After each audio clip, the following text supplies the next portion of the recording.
justice thy guide. Join with all people whose rights are denied.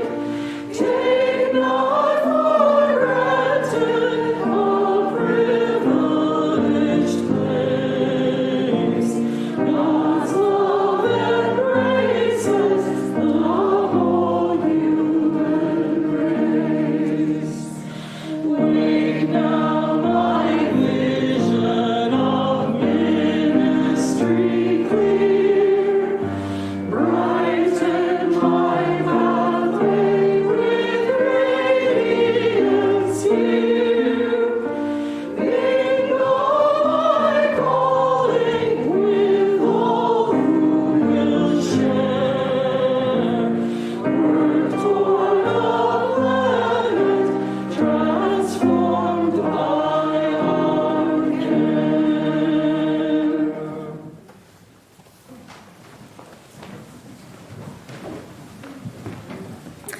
Breath of life beating in our hearts, coursing through our veins, filling our lungs, in and out, coming to bud and flower as spring unfolds all around us. We bring our whole selves to this moment, the high points and low points of the past week lingering in our minds, the successes and failures of days and decades long gone, echoing still in our egos, the hunger for meaning, truth, and purpose guiding our spirits. Breath of life, we come not only to breathe in peace, filling ourselves with all that is good and beautiful and true. We come also to breathe out, to empty ourselves of all that's too heavy, too painful, too much. So for this hour, we pause in the midst of busy lives. We set aside the to-do lists, the problems and challenges to be overcome, and we sit and sing, we laugh, and we may even cry. We breathe in and we breathe out as we open our whole beings to the mystery. Come, let us worship together. Good morning, everyone. My name is Reverend Kristen Grassel-Schmidt. My pronouns are she, her, and I am the settled minister of this congregation. It's now time to light our chalice, symbol of our free faith, and reaffirm our congregational commitment. Please rise and body your spirit and join me in the words on the screen. May this light warm our hearts with love and caring and guide us in the ways of truth. As we gather here for worship, we pledge ourselves to the endless search for truth, to the right of each to believe as mind, heart, and conscience dictate, to accept the responsibilities this freedom commands, and to implement our belief in the essential worth and dignity of every human being. Won't you please be seated and join in singing our chalice lighting song?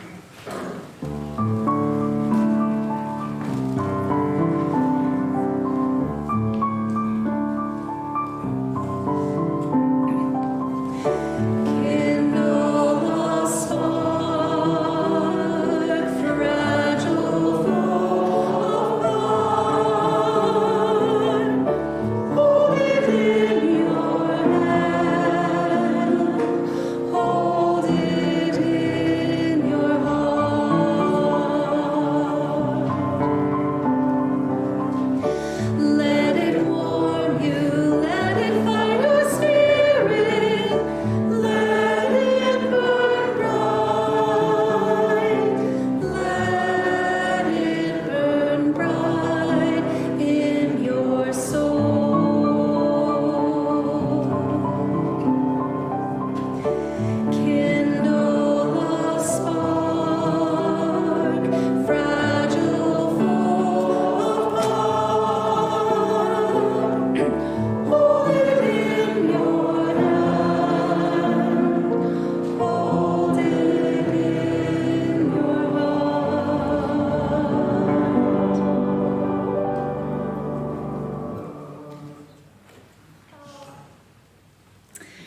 All right, it's our time for all ages. I'm going to invite everyone to remain in their seats for this morning. I have a story to tell you. It's called The Cracked Pot.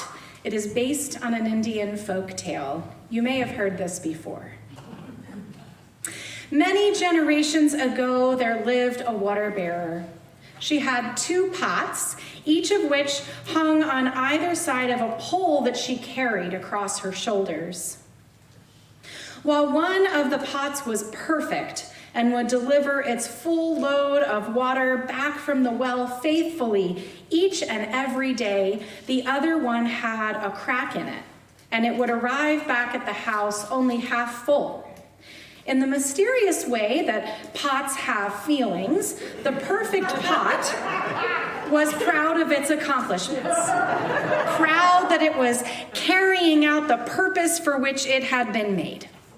But eventually, the cracked pot became aware of its flaw, and it began to feel ashamed. After several years of what it perceived to be utter failure, the cracked pot finally spoke to the water bearer one day by the river. "I'm so ashamed, and I wanted to say that I'm sorry." Somehow the water bearer wasn't shocked by this, but she just responded, "Well, what are you sorry for?" And the cracked pot answered, "These many years I have been able to deliver only half of my load because of the crack in my side. It allows water to leak the entire way back up to your house. Because of this flaw, you don't get the full value from your labor." As the water bearer carried the filled pots back up to the hill toward the house, she asked the cracked pot if it noticed anything on its side of the path that it didn't see on the other side. "Well, there are flowers growing on my side of the path, but only grass on the other." The water bearer replied quietly, "Well, when I discovered your flaw, I planted flower seeds on this side of the path so that every day when we walked back from the river, from the well, your crack would water them.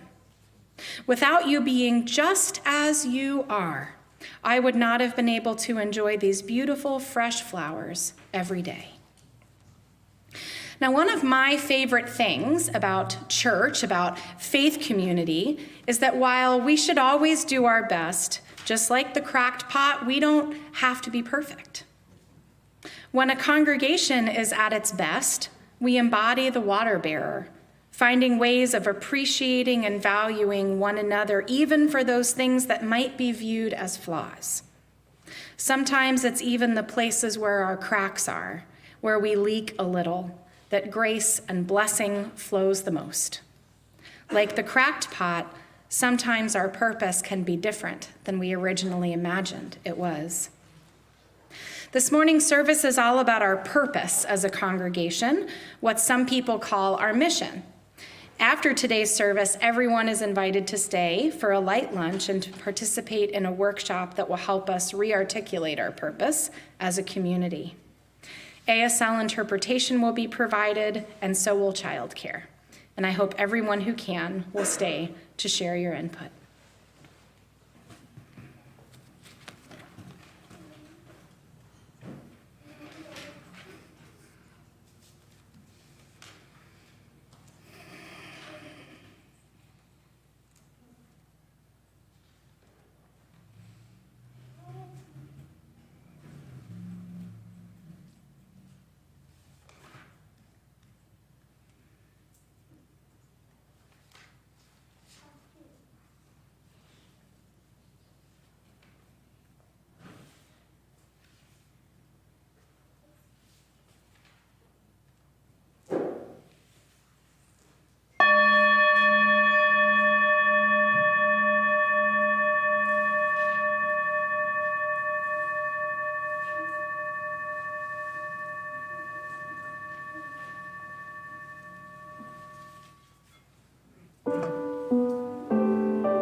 I invite you now into a time of shared prayer with words written by my colleague, the Reverend Kelly Wiseman Asbruth Jackson.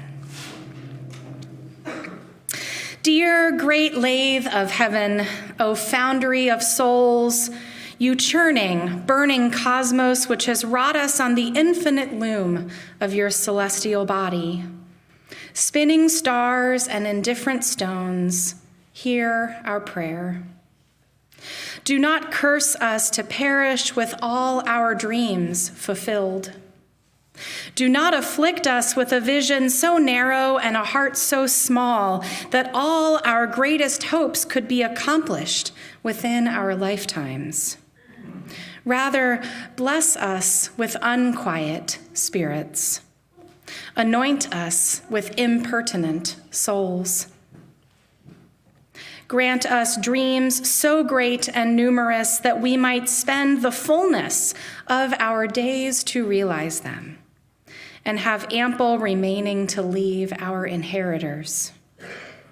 Holy gyre that bore us and must one day take us home, allow us the mercy to depart this life with unfinished business. In the name of all that we find holy. Amen. Blessed be. So at this time, I am hoping that we will have a volunteer to accompany Sarah Scott and our children downstairs to do an activity for the rest of the service. We have a volunteer. Thank you so much, Laura. I now invite everyone to join in singing our children's recessional as our kids go do their activity. Thank you, thank you. There they go. Our time together is sacred, but now it's time to part. Though we'll miss being together,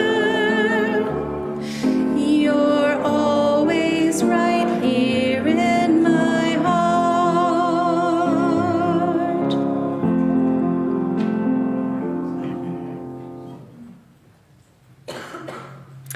Our reading this morning is one of my favorites. It is from a book called Wishful Thinking by Frederick Buechner.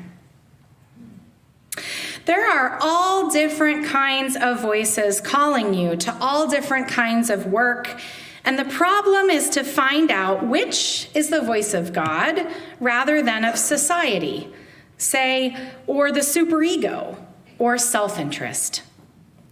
By and large, a good rule for finding out is this: the kind of work God usually calls you to is the kind of work, A, that you need most to do, and B, that the world most needs to have done.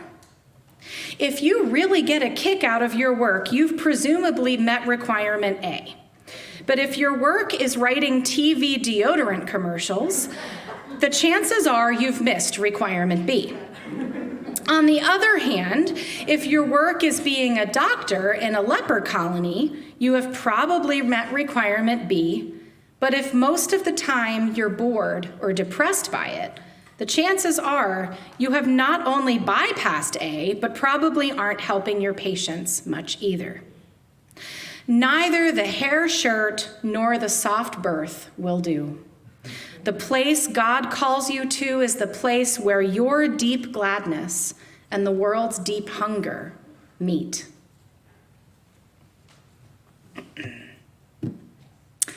All right. The standard distance between the rails on train tracks in the United States is 4 feet and 8.5 inches. That's kind of a strange gauge if you think about it. Like, why wasn't it an even 5 feet or just an even 4 feet? The simple answer is that the railway gauge was set by the British workmen who built the first railways in this country.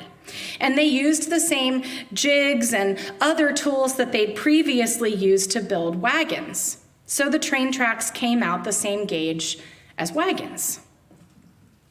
Now, if you're like me, you may be wondering, but why were wagons built that way?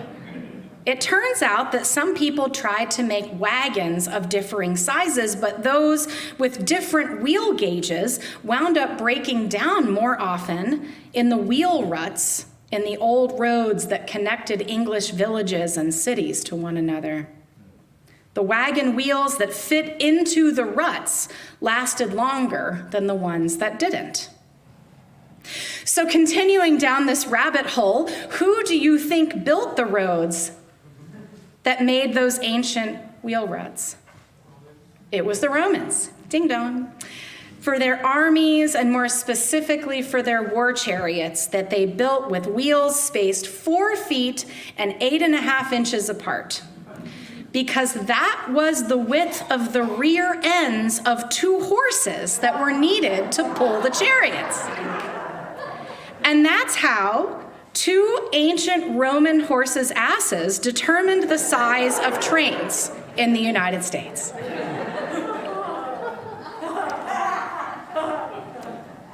Right? The past can shape the present in some pretty profound ways, can't it? Even if we don't realize it. It's wild to think that the ancient Roman war chariots would come to shape the size of trains built more than 2,000 years and a continent away. It's also wild, I think, how people who shared the same mission or purpose came up with such different technologies to achieve it. The ancient Romans, later the English, and still later 19th century Americans all needed a way to transport people and goods across long distances. And they developed chariots and wagons and then trains to do it. Our purpose as a liberal religious congregation is not to travel great distances, but like this example, our purpose also hasn't really changed since UUCSS was founded, even if the ways that we achieve it have. The technology to travel developed and changed over time, just as the songs that we sing and the ways that we pray, the things that we teach and the ways that we work together for justice have changed along with the world around us. A few months ago, one Sunday morning, I told a story about a drilling company with a successful past that had fallen on hard times. Their new CEO asked management to describe their mission, and they responded to make the best drill bits in the world. But the CEO shook her head and said, "No, our mission is to drill the best holes in the world." Their mission did not need to change. The way that they understood it needed to change. At least if they wanted to be able to move beyond only the successes that they had had in the past. People today come to church for many of the same reasons that they always have. We come seeking spiritual connection, support in times of need, nurture for our children, a place to learn and grow, a community where we are part of something greater than ourselves. But the challenges the people of this congregation face are different today than they were when UUCSS was founded. The world has changed, and so must the way we understand our mission. The early years right after any congregation is founded set a lot of precedents and usually become a time of great nostalgia. This seems to be especially true for churches like ours that were founded in the 50s and 60s. There was a lot to love about vibrant post-war UU congregations bursting with children, but in some ways, the precedents set during those days have become our ancient Roman wheel ruts. Because while our mission as a congregation is the same as it was back then, our country is no longer experiencing a baby boom. Sundays are no longer privileged as a day set apart just for church when most businesses were closed and kids' school activities didn't happen. I meant sport activities, sorry. Our economy today means far fewer households survive on just one income. So we no longer have a deep bench of people of all ages with free time to run key church tasks and operations as volunteers. And yet our governance and our committees and our RE class structures are all still basically organized the way that they were decades ago and bear the imprint of that era with all of its blessings and challenges. So as we prepare to re-engage with our mission as a congregation, we must really accept that we no longer live in the 20th century or enjoy its benefits or face its problems. This time of rapid economic and social and cultural and political change, accelerated by the pandemic, requires different things of us than the world required of the people who founded this church. And that means we are called to understand this congregation's purpose in a new way, in a different way.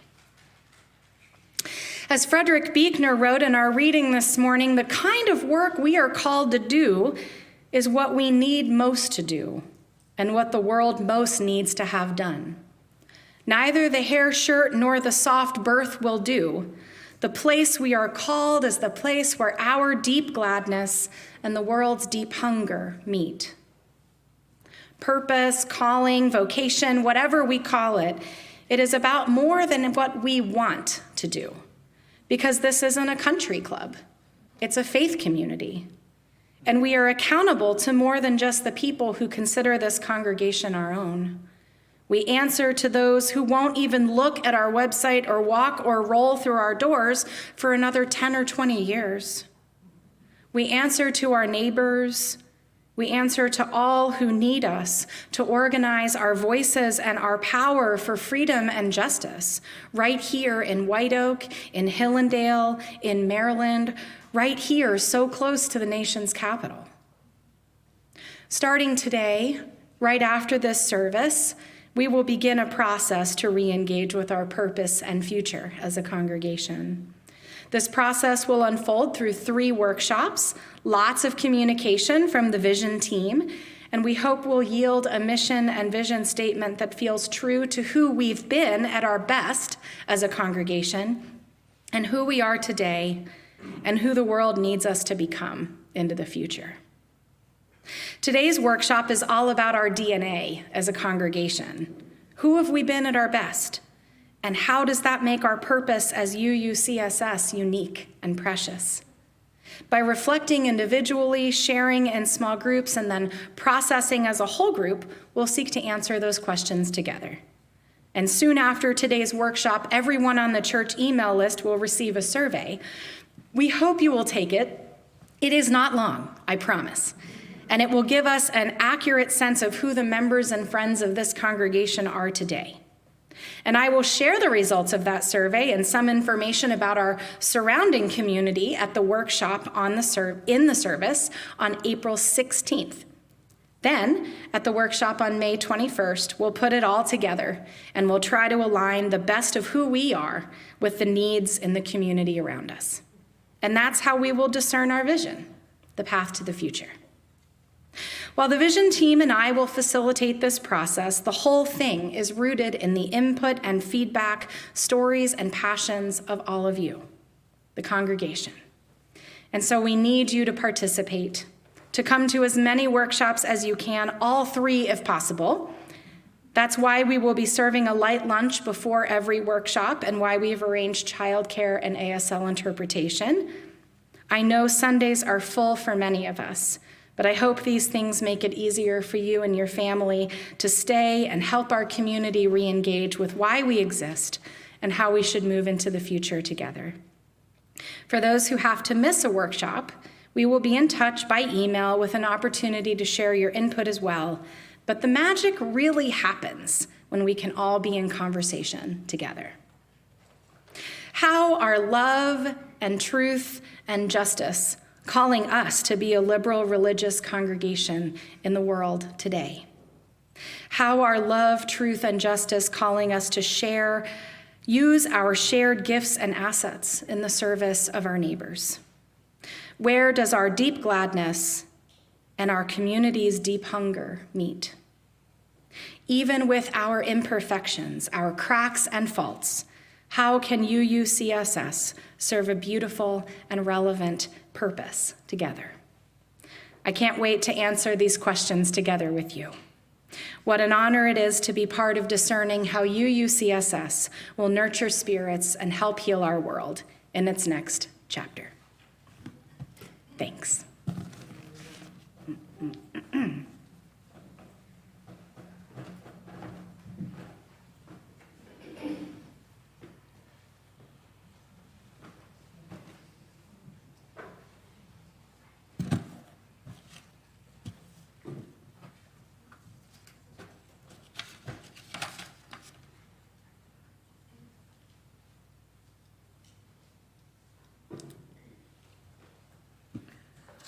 Our congregation and others like it are possible not because we charge people fees to participate, because we don't, or because we receive money from our denomination or the government, which we don't. This congregation is possible because the people who call it our own choose to share our gifts here. And there are so many ways to give. Many of us give of our time and energy by serving on a committee or group or task force or as a religious education teacher. Others also care for our buildings and grounds, and a lot of us show up when a member gets sick and needs a meal or a ride. And recently our congregation finished a capital campaign, and many of you pledged generous gifts. Along with all of these opportunities to share our abundance, we also give and receive an offering every week during Sunday services. We do this because generosity is a central practice of our free faith. As you can see on the screen, there are many ways to give. Life has given us all so many gifts. May we know the joy of responding to that abundance with gratitude and generosity. The offering will now be given and received with gratitude.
While Emily is making her way up here, I have two late-breaking announcements to add to the two that she is going to share with you. First is that on April 1st, everyone's invited to join in a congregational field trip. That's next Saturday. To see the Afrofuturism exhibit at the National Museum of African American History and Culture down on the Smithsonian Mall. The church has 42 tickets for 10:45 a.m. on Saturday, April the 1st. Email Reverend Caitlin at amsg@uucss.org to let her know you're coming. It's going to be awesome. And also, if you're new to UUCSS and interested in learning about becoming a member of our congregation, you can join us here, sadly, that same morning, April 1st, for the next Pathways to Membership class. We'll gather from 9:30 a.m. to noon in the new Miller Room downstairs in the Sanctuary Building, that's immediately below here, to learn about the history of our faith, this congregation, and ways to get connected. To RSVP or for more info, email membership@uucss.org. And now I'll turn it over to Emily.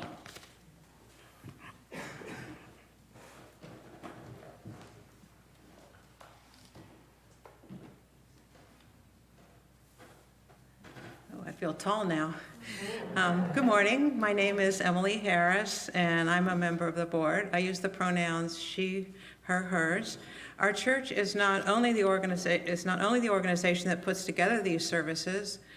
We are a vibrant community of volunteers and staff, a member of the Unitarian Universalist Association, and a part of the global UU denominations. As you've heard, we have two more announcements. Sunday, April 9th is Easter Sunday, and we hope you'll join us for a joy-filled morning. There will be no religious education classes on Easter Sunday, but we are planning a wonderful all-ages service at 10:30.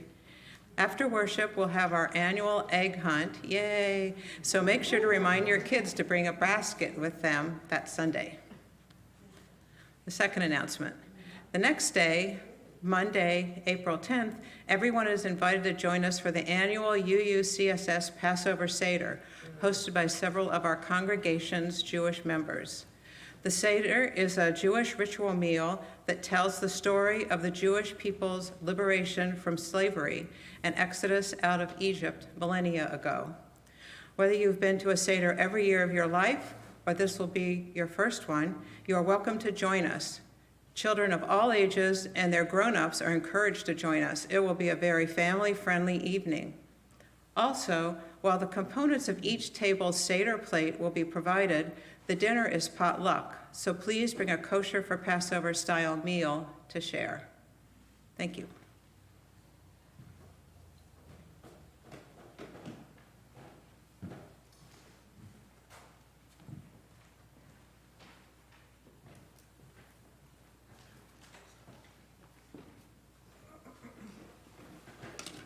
Please join me in the words for extinguishing our chalice.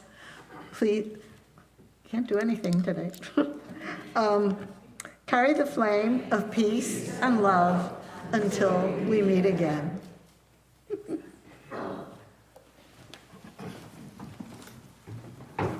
Now let's rise in body or spirit and join in singing our closing hymn, Life Calls Us On. This is not in any of the hymnals, but it is easy, and Bailey is going to lead us. Along with the fire.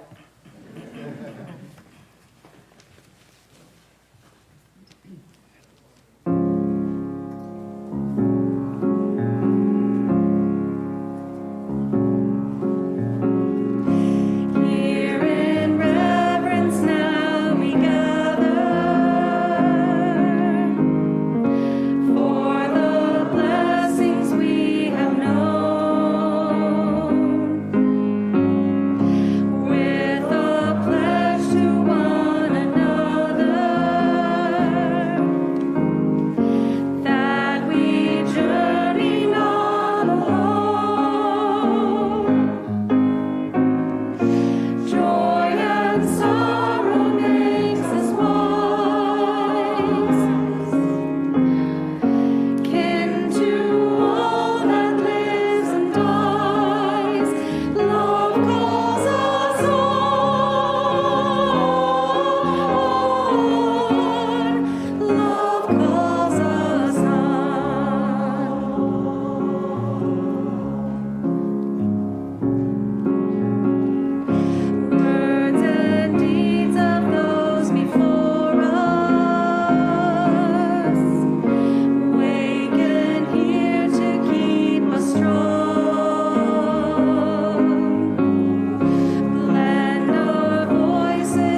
the Reverend Tom Shade has written, "There is a power at work in the universe.